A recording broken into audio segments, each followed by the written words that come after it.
मानस में बड़ी ही सुंदर बात लिख दी। क्यों? क्योंकि असत्यादि पराधर्मो और कि नहीं असत्य समय पातक पुंजा और गिरी समय हो ही की कोट के गुंजा। बोले असत्य से बढ़कर के कोई भी अधर्म नहीं हो सकता। इसलिए हमें करना क्या है, केवल जीवन में एक बात अपनानी है कि ज्यादा से ज्यादा सत्य बोलना चाहिए और यही जीवन का सार है। क्यों? क्योंकि दूसरे श्लोक में बड़ी सुंदर वंदना की गई है। क्या? कि धर्मा प्रोजित कई तवोत्र परमो निर्मत शरणाम सताम वेदम वास्तवम अत्र वस्तु शिविदम तापित्रे उन्मूलनम। बोले धर्मा प्रोजित कई तवोत्र परमो निर्मत शरणाम सताम वेदम वास्तवम अत्र शिविदम तापित्रे उन्मूलनम। बोले महाराज धर्म की बात की गई है। बोले अगर कोई व्यक्ति धर्म जानता ही नहीं, ये परम धर्म जानता ही नहीं, सबसे पहली बात तो आती है परम धर्म है क्या? परम धर्म है क्या? तो परम धर्म है श्रीमद् भागवत कथा। क्यों? क्योंकि जो निर्मल मन वाले निष्कपट संत हैं, जिनके मन में कोई कपट नहीं है, तो उनके लिए इस श्रीमद् भागवत जैसे ग्रंथ का, भगवत चर्चा का श्रवण करना, उनको जीवन में उतारना, ये बड़ा ही आवश्यक है। इसलिए यही है परम धर्म, श्रीमद् भागवत कथा। लेकिन दूसरी बात कि धर्मा प्रोजित कई तवोत्र परमो निर्मत शरणाम सताम वेदम वास्तवम अत्र। बोले वास्तव में, लेकिन ये कथा है कैसी? तो बोले शिविदम तापित्रे उन्मूलनम। बोले शिवम ददाति कल्याणम। शिवदम का अर्थ शिवम ददाति कल्याणम, यानी कि जो कल्याण करने वाले हैं। लेकिन इसके बाद में श्रीमद् भागवते महामुनि कृते किम वा परैर ईश्वरा तो सद्दो हृदय विरुद्ध तेत्र कृते भी तत्क्षणात्। बोले प्रभु ये कथा भक्तों का जन जन का उद्धार करने वाली है, यानी कि शिवम ददाति कल्याणम। बोले तीनों प्रकार के जो ताप हैं, अरे दैहिक दैविक भौतिक तापा,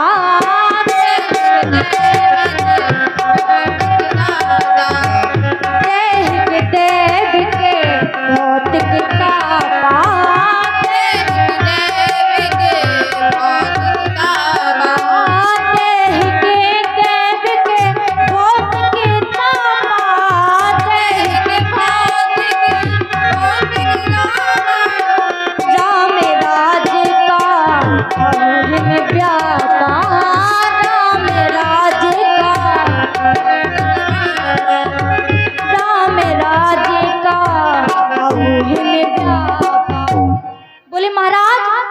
शिवम ददाति कल्याणम। और तीन प्रकार के जो ताप हैं, दैहिक दैविक भौतिक, तो इन तीनों प्रकार के तापों का उन्मूलन करने वाली ये है श्रीमद् भागवत कथा। कहते हैं कि आपको यदि किसी भी ग्रंथ को पढ़ने का समय नहीं है, भागवत को, केवल भागवत कथा को ले लीजिए। हम ये नहीं कहते कि आप गीता पढ़े, कोई वेद पढ़े, 18,000 श्लोक पढ़े, ब्रह्मवैवर्त पुराण पढ़े। अगर किसी भी पढ़ने का समय नहीं, किसी पुराण को पढ़ने का समय नहीं है, तो यहाँ पर वेदव्यास जी ने कहा है कि केवल एक ग्रंथ को अपना लो, श्रीमद् भागवत कथा का मन में संकल्प ले लो कि हमें इस कथा को अगर पढ़ नहीं सकते। क्यों? क्योंकि जो श्रीमद् भागवत में 18,000 श्लोक है, ये किसी के बस की बात नहीं है। चाहे कोई भी बड़ा से बड़ा विद्वान हो, कोई भी पढ़ नहीं पा सकता। लेकिन केवल मन में संकल्प लेना है। अगर पढ़ नहीं सकते तो कम से कम सुन तो सकते हैं, और सुन करके केवल उस कथा को अपने जीवन में उतार लीजिए तो आपका उद्धार हो जाएगा। एक और बात, कहीं पर कथा हो रही है, 7 दिन का सप्ताह यज्ञ चल रहा है और उस कथा में हम 7 दिन नहीं जा पाए। 3 दिन बीत गए, 4 दिन बीत गए, बोले कि अभी समय नहीं मिला। लेकिन जैसे ही मन में ये विचार किया कि आज सोचते हैं कि चलो चलकर के कथा सुनावे, जैसे ही ये मन में विचार आया तो उसी समय आपके हृदय में गोविंद का प्राकट्य हो गया। ये है श्रीमद् भागवत कथा सुनने का परिणाम। लेकिन अब बात आती है, भागवत कथा को सुने तो, लेकिन सबसे पहले जानना तो ये जरूरी है कि श्रीमद् भागवत का उद्गम कैसे हुआ, आरंभ कैसे हुआ, ये भी जानना जरूरी है। वेद व्यास जी ने कहा जानना तो बिल्कुल जरूरी है। जब तक किसी चीज का पता नहीं होगा कि इसके करने से क्या होगा परिणाम, तब तक वो नहीं करना चाहिए। कोई भी कारोबार करेंगे तो उसका पहले से व्यक्ति सोच लेता है कि इस कारोबार करने से हमें आगे चलकर के कुछ प्रॉफिट होगा कि नहीं होगा, तभी वो सोच विचार करके उस काम को करता है।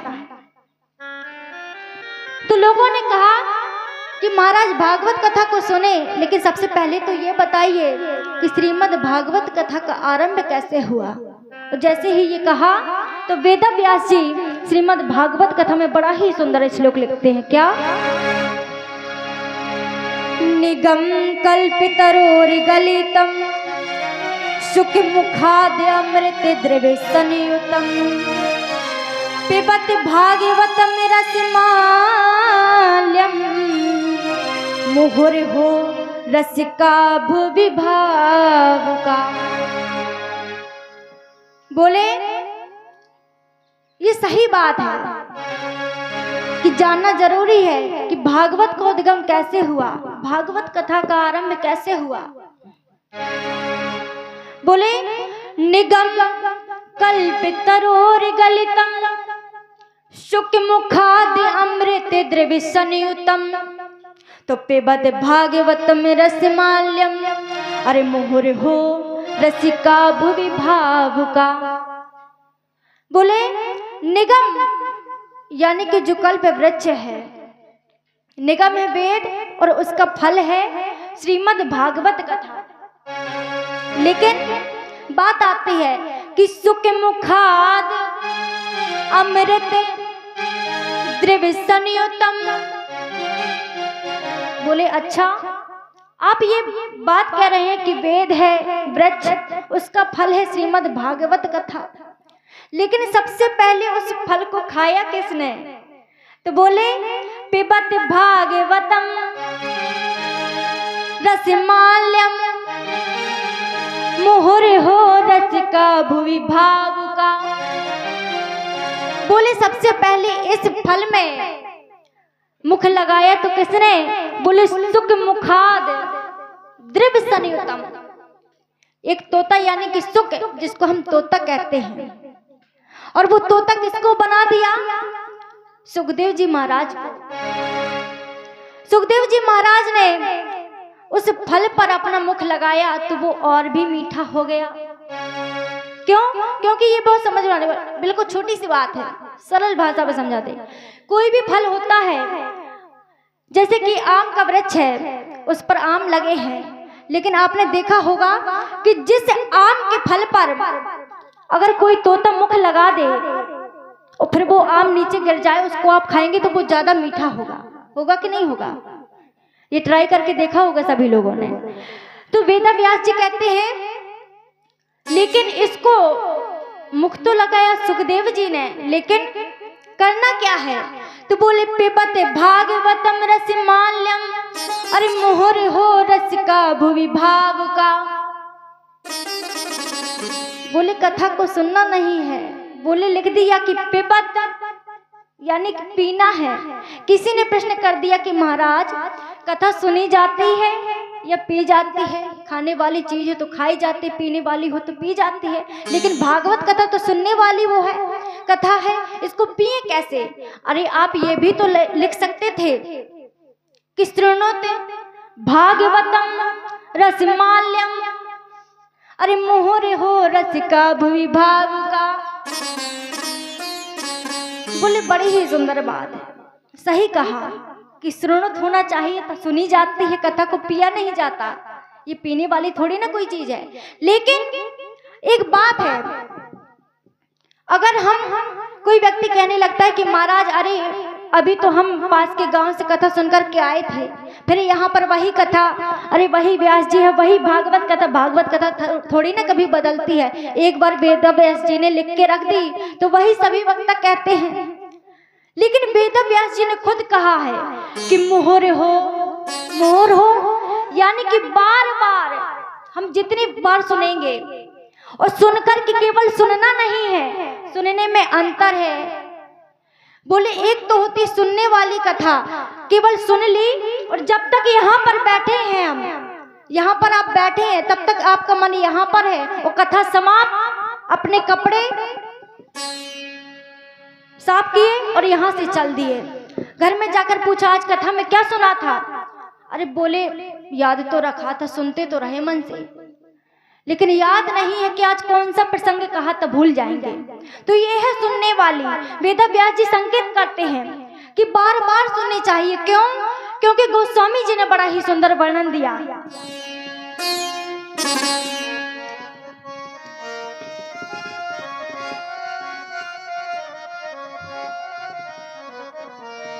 कि राम चरित जे सुनत अघाही, अरे रस विशेष जानत नहीं। राम चरित जे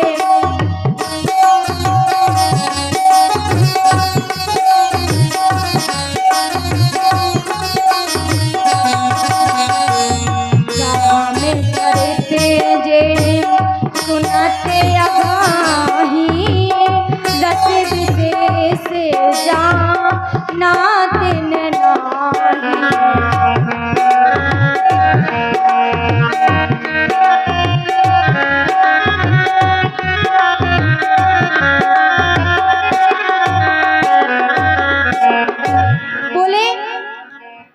भागवत में इसलिए कहा गया कि मुहुर हो रस का भुवि भाव का पिबत भागवतम रसमाल्यम, इस भागवत कथा के रस को पियो। ऐसा क्यों कहा? बोले कि रामचरित जी सुनत अघाही, लेकिन रस विशेष जानत ने नाही। क्यों?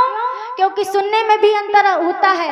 यहाँ सुन ली, घर पे जाकर के भूल गए, काम में लग गए अपने अपने, कथा से कोई मतलब नहीं। दूसरे दिन आए फिर कथा सुनी, और कथा सुनी कहाँ तक? जब तक यहाँ पर बैठे हैं, यहाँ से थोड़ी ही दूर गए सब कुछ गोल। तो ऐसी नहीं सुननी है। बोले क्यों?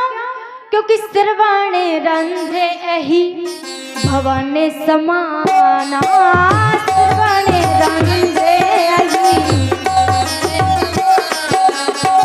श्रवण रंध्र एहि भवन समाना, श्रवण रंध्र एहि भवन समाना, जिन हरि कथा सुन नहीं काना,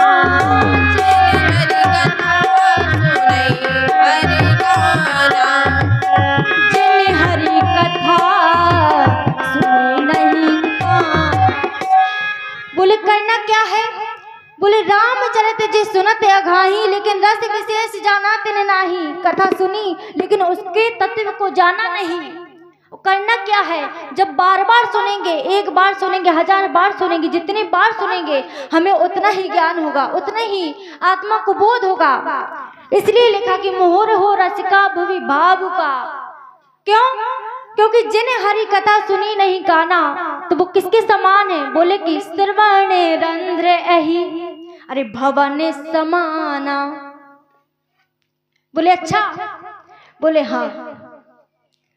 कहा कि लेकिन आपने कहा कि पियो। बोले पीने का मतलब क्या है? बोले पीने का मतलब ये है कि कथा को सुना हमने लेकिन सुनकर के भूल गए। वो है सुनना, और पीना क्या है? कथा को सुन करके और उसको अपने जीवन में उतार लेना। राम ने जो चरित्र में किया, राम जी के किए हुए को कर सकते हैं और कृष्ण भगवान के कहे हुए को, इसलिए सुनकर के अपने उसको जीवन में उतारना है। और इसी को कहते हैं हम पिबत भागवतम रसमाल्यम। उसको सुनकर के अपने जीवन में उतार लो तो वही हो गया पीना। और फिर अगर एक बार आपने इस भगवत कथा को सुनकर के अपने जीवन में उतार लिया तो आपका जीवन तो धन्य होगा ही, प्रभु की प्राप्ति होगी। क्यों? क्योंकि एक जगह पर एक स्वर्णकार ने 2 मूर्तियां रखी, 2 मूर्तियां बनाई। क्योंकि हर एक कथा में थोड़ा सा उदाहरण दे दिया जाए तो वो ज्यादा समझ में आ जाती है। वैसे समझदार तो सभी लोग हैं, विद्वान हैं। तो एक स्वर्णकार ने 2 पीतल की मूर्तियां बनाई। दोनों पीतल की मूर्तियों को एक जैसा बनावट में, बिल्कुल एक जैसी, नाप तौल भी एक जैसी, और उसको नुमाइश के लिए मैदान में रखा गया। जब मैदान में रख दिया गया, वहां पर लोगों की भीड़ इकट्ठी होने लगी। लोग देखने लगे आखिर क्या है ये, इतना शोरगुल किस चीज का है। जब लोगों ने देखा कि वहां पर तो 2 पीतल की मूर्तियां हैं, बोले कि भैया ये कितने की है, ये कितने की है। स्वर्णकार ने कहा कि भाई इस मूर्ति की परीक्षा कीजिए और खरीदिए। बोले ये तो बताइए कि ये कितने की है, ये कितने की है। दोनों एक ही स्थान पर रखी गई हैं। लोगों ने विचार किया परीक्षा कैसे करें। ज्यादा से ज्यादा संख्या बढ़ती गई। उस स्वर्णकार ने कहा कि ये एक मूर्ति है 10 रुपए की और एक मूर्ति है 1 लाख रुपए की। बोले इतना ज्यादा डिफरेंस, इतना ज्यादा अंतर। बोले ऐसा इन दोनों मूर्तियों में है क्या? दोनों लगती तो एक सी है, बनावट में एक सी। बोले दोनों पीतल के हैं, ये सोने की तो है नहीं। बोले नहीं। फिर इसका दाम इतना, इसका दाम इतना, ये कैसे? बोले परीक्षा कीजिए, खरीदिए। लोगों की शोरगुल को सुनकर के एक वहां से महात्मा जी जा रहे थे। संत जी वहां से गुजरे। संत जी ने लोगों से पूछा आखिर यहाँ पर हो क्या रहा है। लोगों ने बताया बाबा जी 2 मूर्तियां रखी हैं। स्वर्णकार कह रहा है कि परीक्षा कीजिए और खरीदिए, लेकिन ये समझ में नहीं आ रहा कि दोनों मूर्तियां पीतल की, लेकिन एक का दाम बता रहा है कि 10 रुपए, एक का दाम 1 लाख रुपए। संत बोले जरा हटिए, मुझे देखने दीजिए। संत जी उस मैदान पर गए जहां दोनों मूर्तियां रखी थी। महाराज जी ने देखा कि दोनों मूर्तियां सेम है। बोले कि एक काम करो, एक सूतली को लाओ। सूतली को लाया गया। संत जी ने उसको बट करके हाथों से जो अलग मूर्ति रखी है पहले उसके कान में डाला। कान में डाला तो वो सूतली कान से डाली और यहां निकल गई। बोले ये है 10 रुपए की। दूसरी मूर्ति को देखा, बोले अब इसमें सूतली डालनी है। लेकिन जैसे ही दूसरी मूर्ति में उस सूतली को पट करके डाला तो कान से डाला और वो जहां कर किसी भी छिद्र में ऐसी जाकर के वो फंस गई कि वो वापस नहीं निकली। कहने का तात्पर्य क्या? संत जी ने कहा कि ये है 10 रुपए की और ये जो निकली नहीं, ये कहीं जाकर के फंस गई है, ये है 1 लाख रुपए की। लोगों ने प्रश्न पूछा। बोले महाराज हमें कुछ समझ में नहीं आया। बोले आपने इतनी जल्दी इसकी परीक्षा कर ली। संत जी ने बड़ा ही सुंदर भाव दिया। बोले कि इसी प्रकार से, जिस प्रकार से वो सूतली पट करके डाली लेकिन वो जाकर के कहीं फंस गई, और एक सूतली को डाला, वो डाली और निकल गई। यानी कि कहने का तात्पर्य क्या है कि राम चरित जे अरे सुनाते अघाही, लेकिन रस विशेष जाना तिन नाही। क्यों? क्योंकि जिस सूतली को बट करके डाला तो उन लोगों का इसी प्रकार से उदाहरण दिया कि जो कथा को सुनते हैं लेकिन अपने जीवन में उतारते नहीं है, यहाँ सुनी और भूल गए, वो है 10 रुपए की मूर्ति और 1 लाख रुपए वाली मूर्ति। बोले कि जिसने इस कथा को सुना और सुनकर के अपने जीवन में उतार लिया तो वो उस 1 लाख मूर्ति के समान है। क्यों? क्योंकि जिन्हें हरि कथा अरे सुनी नहीं काना तो श्रवणे रंध्रे अहि अरे भवन समाना। इस प्रकार से वेद व्यास जी ने सुंदर भाव दिया कि करना क्या है। बोले जीवन का केवल एक ही सार है। कथा कितनी भी कहें, कथा अनंत है। क्यों? क्योंकि हरि अनंत हरि अरे कथा अनंता हरि अनंत हरि कथा अनंता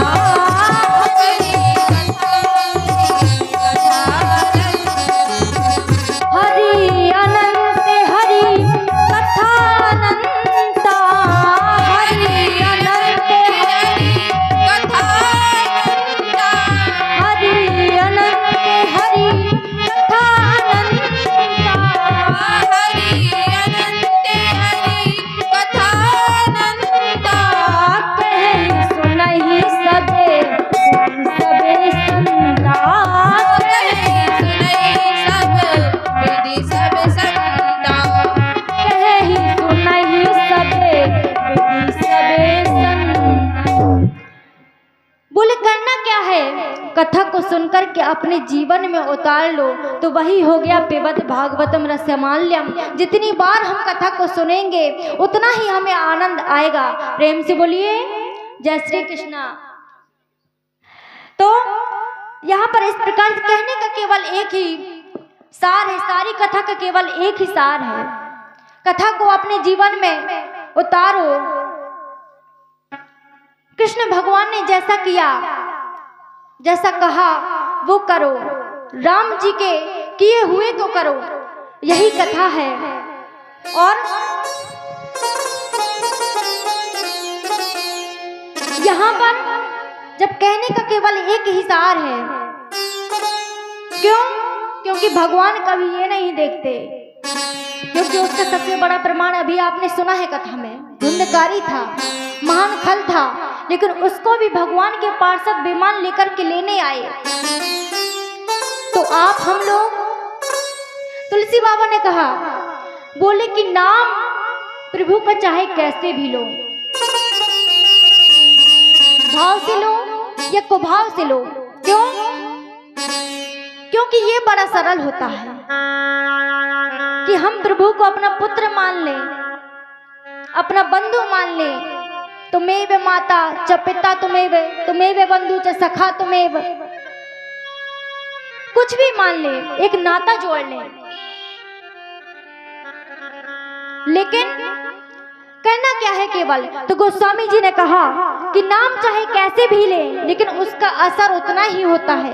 भाव से लेंगे।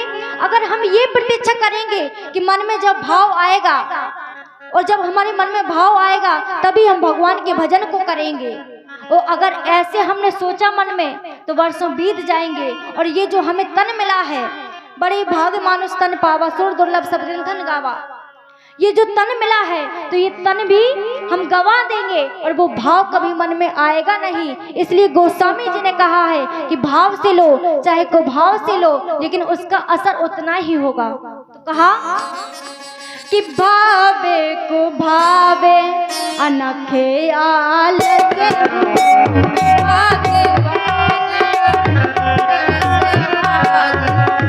भावे को भावे अनखे आलस्य, भावे को भावे भावे को भावे अनखे आलस्य, भावे नाम जपते मंगल किसी दस हो।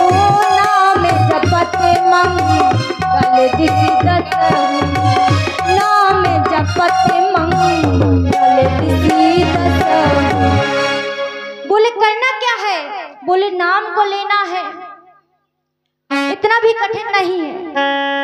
अगर भगवान राम का नाम लेने को कहें तो 2 अक्षर का नाम है, बड़ी सरलता से हम ले सकते हैं, रा और माँ, राम। लेकिन थोड़ा भगवान कन्हैया का नाम इतना टेढ़ा है, क्यों? क्योंकि वो ही टेढ़े हैं। उनका नाम लेने में भी कृष्ण कहने में भी टेढ़ा लगता है। तो गोस्वामी जी ने भी कहा कि नाम किसी प्रकार से ले, लेकिन उसका असर वही होगा। क्यों? क्योंकि नाम जपने से अरे मंगल दिशि दसहु, और भावे भाव से ले, चाहे कुभावे अरे अनखे आलस हूँ, चाहे आलस में ले। करना क्या है? कोई भी काम करें, लेकिन काम करते समय भी भगवान का नाम ले। क्यों? क्योंकि इस जो श्वास है हमारे तन में, इस श्वास का कोई ठिकाना नहीं है। हम अभी ये बैठे हैं, भरोसे के साथ में ये नहीं कह सकते कि अभी हम 1 मिनट पहले यहाँ बैठे हैं और थोड़ी देर में क्या हो जाए, इसका भी कोई भरोसा नहीं है। इसलिए करना क्या है? कोई भी काम करिए, काम को भी मत छोड़िए। ये नहीं कि अरे उनने कहा था अरे भगवान को नाम लेना है, भगवान का नाम लेना है, भगवान का भजन करना है, अरे हमारा काम डला है। तो गोस्वामी जी कहते हैं, और यहाँ पर भागवत में वेद व्यास जी कहते हैं कि श्वास श्वास पर कृष्ण भजी, अरे वृथा श्वास जन खोए। क्यों? क्योंकि इस श्वास का अरे ना जाने या श्वास की अरे आवन होए न होए, इस श्वास का कोई ठिकाना नहीं है। इसलिए करना क्या है? क्योंकि ये भी ध्यान देना है कि गांव का कार्यक्रम है और समय भी ज्यादा हो रहा है। करना क्या है? वेद व्यास जी से सुखदेव जी महाराज कहते हैं कि प्रभु ये आपने सही कहा, काम को मत छोड़ो और भगवान के भजन को भी मत छोड़ो। क्यों? क्योंकि अगर कर्म नहीं करेंगे, हम ये मानकर के बैठ जाएं कि भगवान मिल जाएंगे तो भगवान सब कुछ दे देंगे, काम करने की क्या फायदा? भगवान का भजन करें। और अगर कोई काम नहीं किया, क्यों? क्योंकि कर्म सबसे बड़ा माना गया है। क्योंकि गोस्वामी जी ने मानस में लिखा है, अरे कर्म में प्रधान विश्व रचि राखा, कर्म में प्रधान विश्व कर राखा।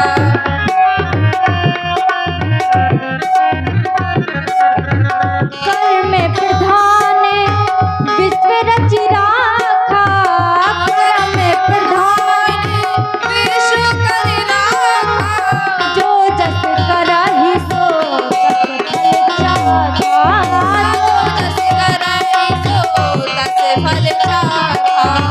जो जस करहि सो तस फल चाखा।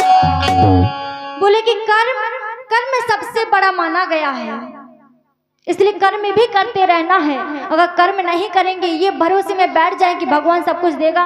क्यों? उनने कहा था कि भजन करो, भगवान मिल जाएंगे, भगवान से सब कुछ मांग लेना। तो भगवान ने पहले ही रामचरितमानस में तुलसी बाबा ने पहले ही लिख दिया है कि कर्म प्रधान है। मान के चलिए हम कोई काम नहीं करेंगे, दुकान नहीं चलाएंगे, दुकान में बैठेंगे नहीं, तो सामान बिकेगा कैसे? कर्म तो करना पड़ेगा ना। खेती करनी पड़ेगी तभी तो बीज आएगा, अन्न आएगा।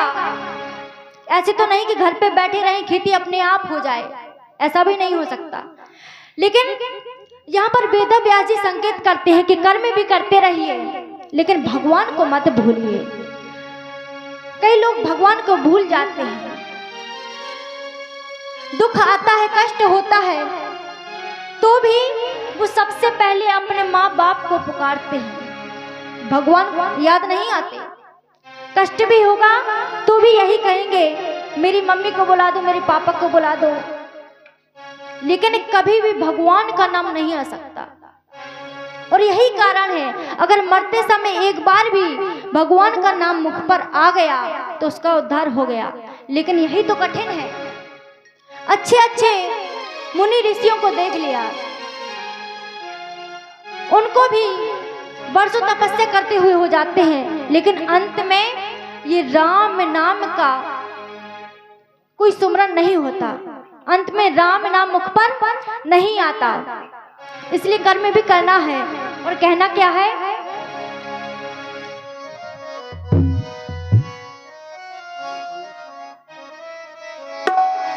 अरे सीताराम सीताराम सीताराम कहिए। क्यों? क्योंकि भरोसा तो उसी पर है, लेकिन कर्म भी करना है। तो सीताराम सीताराम सीताराम कहिए। ऐसे नहीं, हम ही थोड़ी ना मेहनत करेंगे। एक बार हम बोलेंगे, एक बार आप। सुनाई तो देना चाहिए कि यहाँ पर कथा हो रही है। तो सीताराम सीताराम सीताराम सीताराम, अरे सीताराम कहिए। तो जाहि विधि राखे राम, ताहि विधि रहिए। सीताराम सीताराम सीताराम कहिए। जाहि विधि राखे राम, ताहि विधि रहिए।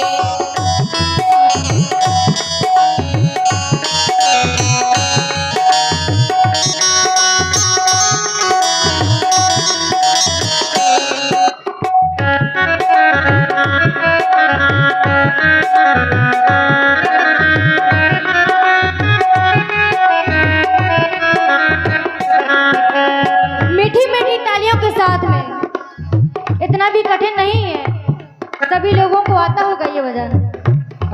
साथ में गाइएगा। अरे सीताराम सीताराम सीताराम कहिए। सीताराम सीताराम सीताराम कहिए। ताहि विधि राखे राम, ताहि विधि रहिए।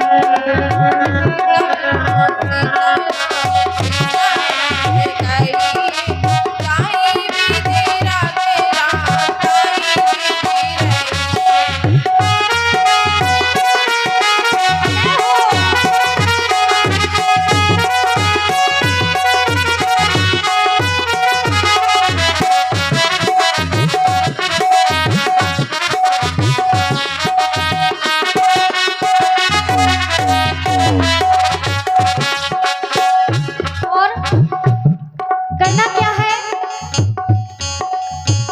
मुख में हो राम नाम, राम शिव हाथ में। मुख में हो राम नाम, राम शिव हाथ में। मुख में हो राम नाम, राम शिव हाथ में। तू अकेला नहीं प्राणी, राम तेरे साथ में। तू अकेला नहीं प्यारे, राम तेरे साथ में। विधि का विधान जान, विधि का विधान जान, हानि लाभ सही है। विधि का विधान जान, हानि लाभ सही है। ताहि विधि राखे राम, ताहि विधि रहिए। सीताराम सीताराम सीताराम कहिए। ताहि विधि राखे राम, ताहि विधि रहिए।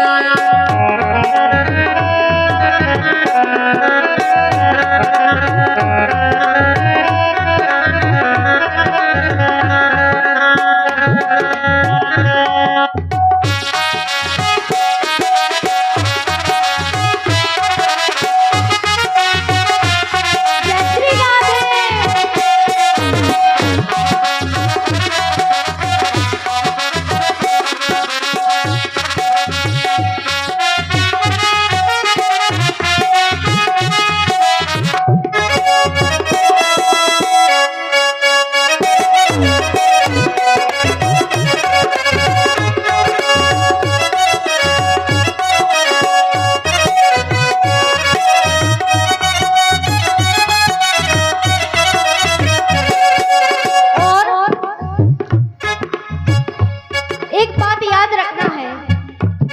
क्या कभी भी हम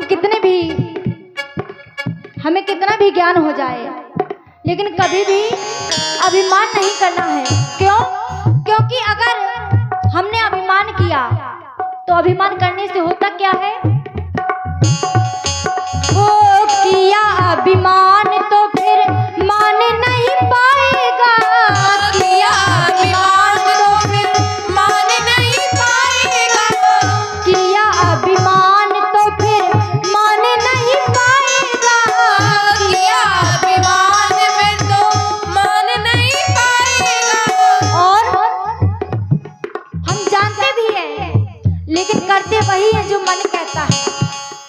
जानते सभी हैं कि अगर ये गलत काम करेंगे तो इसका परिणाम गलत ही होगा, बुरा ही होगा, लेकिन फिर भी मानते नहीं हैं। तो करना क्या है?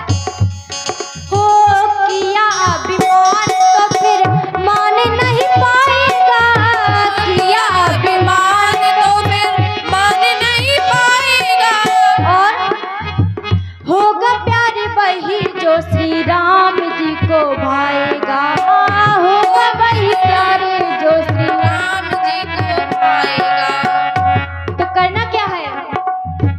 भले असत्याग सुबह, भले असत्याग सुबह कर्म करते रहिए, भले असत्याग सुबह कर्म करते रहिए, ताहि विधि रखे राम, ताहि विधि रहिए, सीताराम सीताराम सीताराम कहिए, जाहि विधि रखे राम, ताहि विधि रहिए, सीताराम।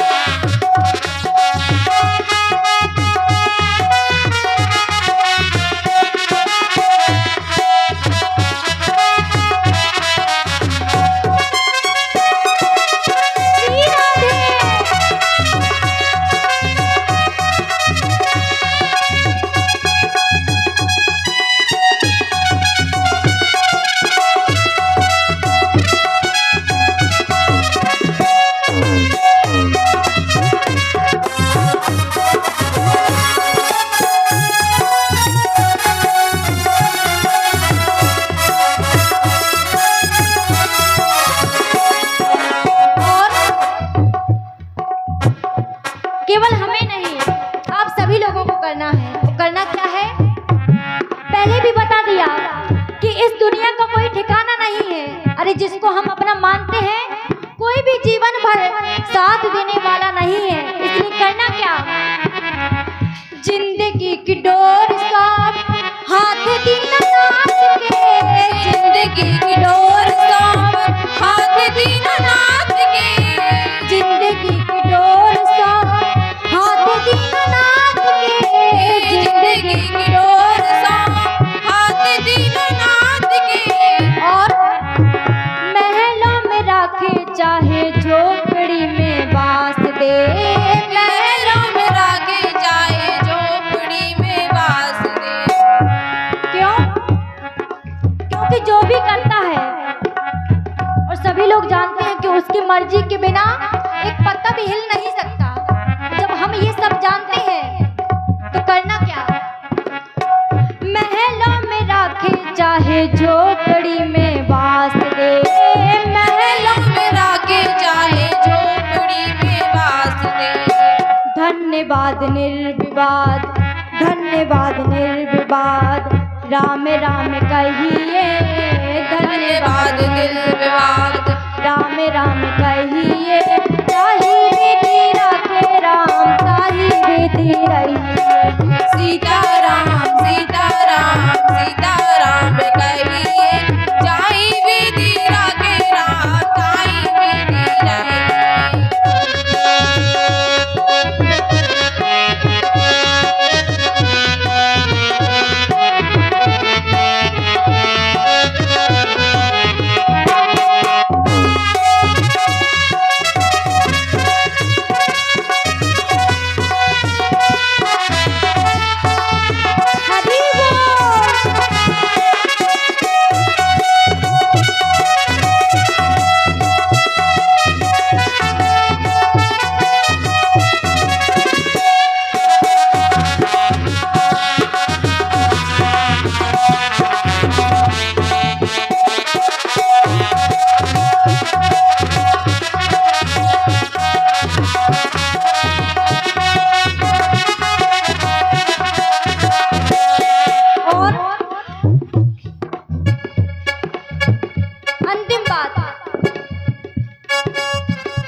इच्छा रखनी है, कोई भी कामना रखनी है तो इन दुनिया के लोगों से नहीं, केवल प्रभु से रखनी है।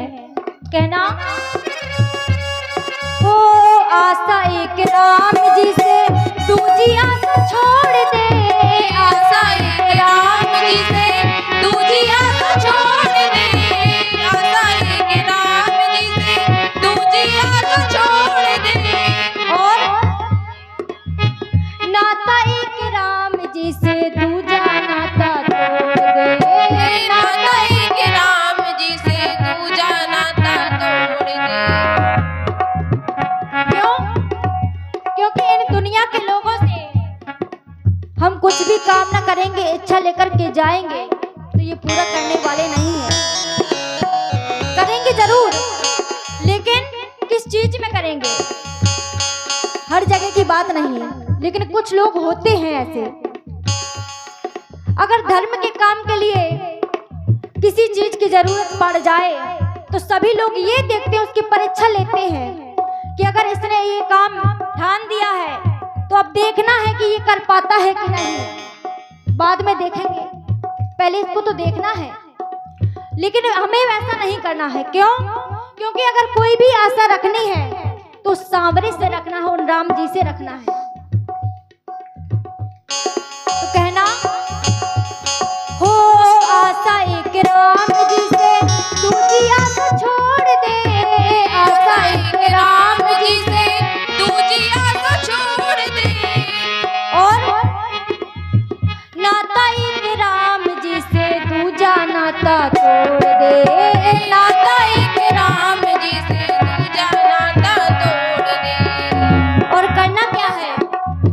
साधु संग राम रंगे, साधु संग राम रंगे, अंगे अंग पगिए। साधु संग राम रंगे, अंगे अंग पगिए। चाहे विधि राखे राम, ताहि सीताराम सीताराम सीताराम कही, जाई विधि रागे राम, ताई विधि रहिए। सीताराम